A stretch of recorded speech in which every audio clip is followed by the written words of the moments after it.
स्वास्थ्य विभाग की तरफ से H3N2 वायरस को लेकर के तमाम तैयारियां पूरी कर ली गई हैं।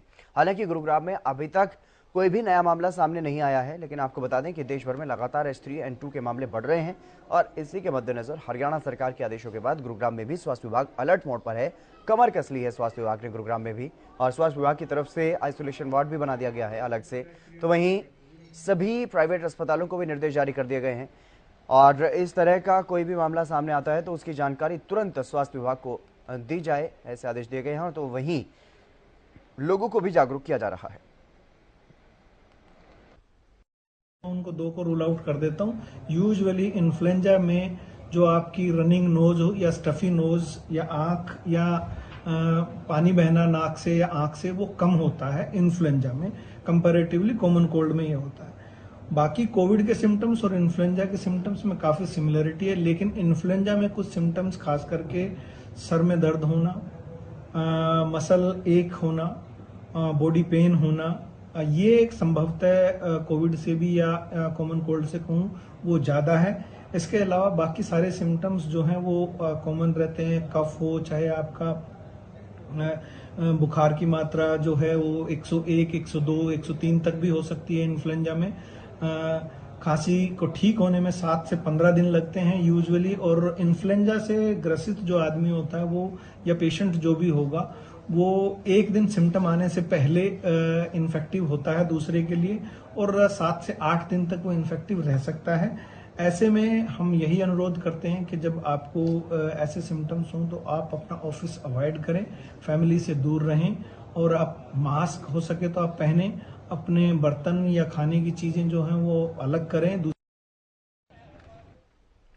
संजय राठौर हमारे संवाददाता हमारे साथ जुड़ गए अधिक जानकारी के साथ। संजय, क्या कुछ ज्यादा जानकारी गुरुग्राम स्वास्थ्य विभाग की तरफ से, क्या कुछ अभियान जो है वो चलाए जा रहे हैं H3N2 इन्फ्लुएंजा वायरस को लेकर के? जी बिल्कुल हरिंदर, मैं आपको बताना चाहूंगा जिस तरीके से देश भर में कहीं ना कहीं हम बात करें H3H2 वायरस के कहीं ना कहीं लगातार मामले बढ़ते जा रहे हैं, तो वहीं हरियाणा की मैं बात करूं, हरियाणा में अब तक 10 मामलों की पुष्टि हो चुकी है और उसमें से एक व्यक्ति की जो है मौत भी हुई। और अब इसके चलते गुरुग्राम स्वास्थ्य विभाग ने अपनी कमर कस लिया और उसके साथ ही अब एक आइसोलेशन वार्ड भी गुरुग्राम के स्वास्थ्य विभाग में बना दिया गया है। यदि इस तरीके का कोई मामला सामने आता है तो उसको आइसोलेशन वार्ड में रखा जाएगा। दूसरी बात मैं करूं, दूसरी तरफ मैं बात करूं तो कहीं ना कहीं अब स्वास्थ्य विभाग और जिला प्रशासन गुरुग्राम लोगों से अपील भी कर रहा है कि वो इस वायरस को गंभीरता से लें और अपना वो ख्याल रखें। और जिस तरीके से कोरोना काल में देखा गया था कि सोशल डिस्टेंसिंग और फेस पर मास्क कवर करके वो घर से बाहर निकले, क्योंकि इसके जो लक्षण है वो कहीं ना कहीं कोरोना से मिलते हैं। क्योंकि यदि कोई छींकता है या फिर कहीं ना कहीं खुले में थूकता है तो कहीं ना कहीं उसका जो संक्रमण है, जो आसपास जो लोग हैं वो कहीं ना कहीं उनको भी फैलता है। तो ऐसे में कहीं ना कहीं अब गुरुग्राम स्वास्थ्य विभाग ने गाइडलाइंस भी जारी की, तमाम प्राइवेट जो अस्पताल है उनको भी दिशा निर्देश दिए हैं कि इस तरीके का यदि कोई मामला आता है H3N2 का, यदि कोई मामला आता है तो उसकी तुरंत स्वास्थ्य विभाग को भी जानकारी दें। तो ऐसे में कहीं ना कहीं अभी गुरुग्राम की बात करूं तो गुरुग्राम में अभी गनीमत यह है कि इस तरीके का कोई भी मामला सामने नहीं आया है। जी चलिए, बहुत शुक्रिया संजय तमाम जानकारी देने के लिए। तो गुरुग्राम में भी स्वास्थ्य विभाग की तरफ से अलर्ट मोड पर है यहाँ, और एक अलग से वार्ड बना दिया गया है इस वायरस के लिए। लेकिन अभी तक गनीमत कि गुरुग्राम में ऐसा कोई भी मामला सामने नहीं आया, लेकिन हरियाणा में कुछ मामले अभी तक सामने आ चुके हैं और एक मौत का मामला भी सामने आया था जिनसे, तो जिसके बाद से लगातार स्वास्थ्य विभाग के अधिकारियों को स्वास्थ्य मंत्री अनिल विज की तरफ से भी सख्त दिशा निर्देश दिए गए हैं, जिस पर कार्रवाई करते हुए स्वास्थ्य विभाग अलर्ट पर है अलग अलग जिलों में, और उसके लिए गुरुग्राम में भी तैयारियां कर ली गई।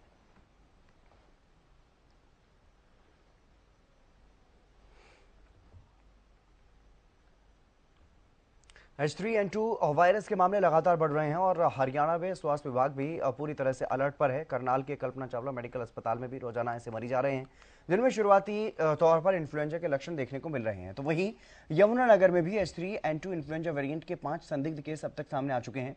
स्वास्थ्य विभाग जिसे लेकर के अलर्ट पर है और संदिग्ध 5 मरीजों को सैंपल लेकर के उनके पंचकूला भेज दिए गए हैं और उन्हें विशेष रूप से निगरानी में रखा गया है। और वहीं रोहतक में इन्फ्लुएंजा वायरस को लेकर के रोहतक स्वास्थ्य विभाग भी अलर्ट पर है।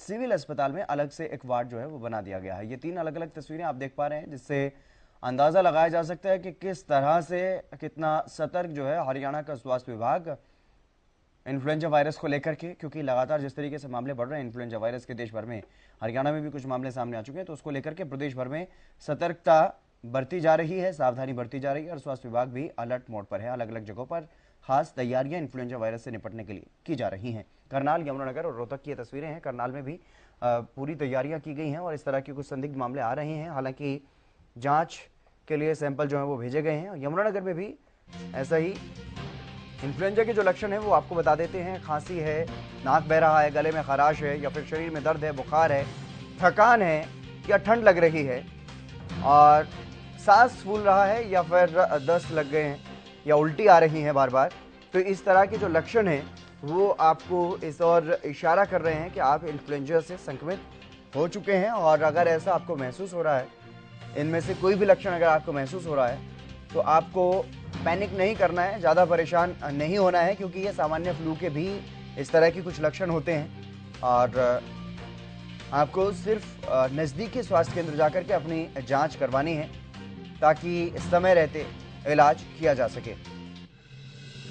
इन्फ्लुएंजा के लक्षण आपको बताए, सांस फूलना, दस्त लगना, उल्टी आना, नाक बहना, खांसी, इस तरह की जो सिम्टम्स हैं, इस तरह के जो लक्षण हैं वो इन्फ्लुएंजा से जुड़े हुए भी लक्षण हैं, यानी कि इन्फ्लुएंजा से भी आप संक्रमित हो सकते हैं। अगर इस तरह के लक्षण आपको खुद में दिखाई दे रहे हैं, अपने किसी परिजन में या अपने दोस्त मित्र में किसी में ऐसे लक्षण अगर आपको दिखाई दे रहे हैं, तो उनको इन्फ्लुएंजा भी हो सकता है।